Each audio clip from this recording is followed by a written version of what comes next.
up, Wedding Nerdigans? This is the one and only Packer Girl 89, and today's anime Nerdigan review is going to be for Berserk 2017, episode 10, aka episode 22, titled A Journey Begins in Flames.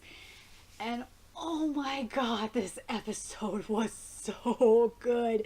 Oh, why couldn't Berserk be like this for like the whole rest of the season? Like, this whole season should have been this episode. That and episode 1 were really good, but this episode was so good. So this episode started off where we left off in chapter 226, and it was fucking perfect. I had no complaints from the rest of 226, and we get into chapter 227, and oh my god, the dragon. We gotta talk about the dragon. That dragon was so beautiful. This animation was great this episode, because I know a lot of people complain about, you know, Berserk's animation being meh, but this week the animation was so fucking good.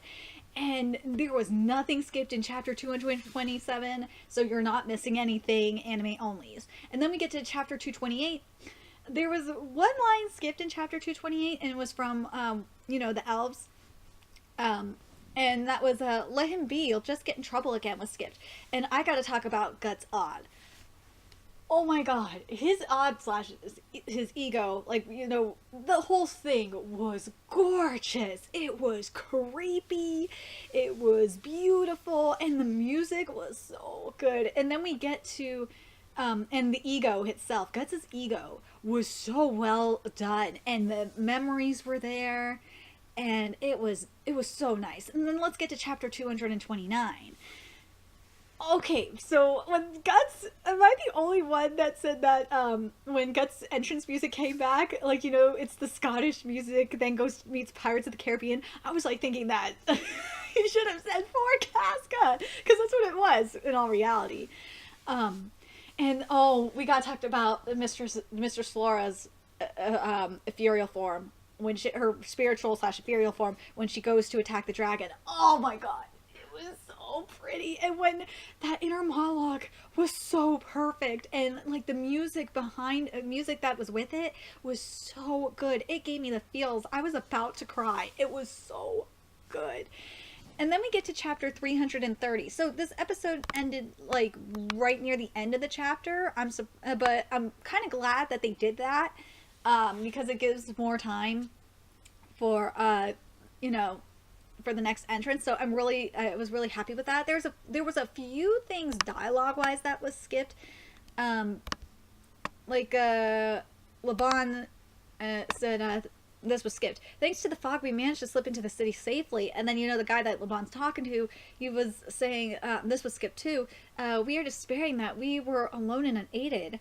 And then Laban, this line from Laban was skipped, which was certainly, if that is true, we may be able to regain governance over the nobles who, in their own interest, bound themselves to the allied nations. I kind of thought that was weird that was skipped, because that's kind of important. And then the other guy said, I said it's not as a metaphor or exaggeration. Wyndham has become a demon city where bizarre beasts run rampant. And let's talk about that son of Sobek there. That guy, the crocodile monster, just made me think of Sobek, which is, and I think that was the inspiration too, which is the Egyptian crocodile god. And like, I've been reading too much Percy Jackson and Kane Chronicles, because I just recently reread them. I have to take a break from that project because of the new anime season coming, and I'm binge reading manga. But anyway, it just like, I was just like thinking, yeah, this is totally fucking, so Kushkaran magic can create Egyptian gods apparently. The animation sequence for that was done. I forgot to mention, the animation sequence for the battle that was going on between the Berserker armor and the dragon was so good. The whole thing, like when his bones were breaking and like the armor like chomped down on the flesh and bone. Oh, it was so good. But anyway, there's a few more things that were skipped. Like Laban was thinking a demon city. This should be far, and then the guy, you know, that he was with, this should be far enough for now. Everyone says the same, that this is no longer real, like we have wandered into a nightmare. And Laban, his inner monologue right here, indeed this is no realistic theater of war, was skipped. But we gotta talk about how those monsters were taken down too. Oh man. Oh, and the apostles for the Hawk showed up and shot them down. Oh, it was so good. But I'm curious what you nerdigans think. This has got to be the best animation since episode 1 for me. This animation was really, really good because everyone hates on the CGI for Berserk, but the thing is you could tell. I think Kentaro put a lot of work into this episode. You could tell with the art in particular, with the shading and stuff. But anyway, let me know what you thought of this episode. Were you guys just as hyped as I was for this episode? Oh, so fucking good. It was so good. I can't wait for the next episode of Berserk. Anyway, let me know your thoughts in the comment section below. What you thought of this episode. What was your favorite part? Did you like the attacks? Did you like the odd or what?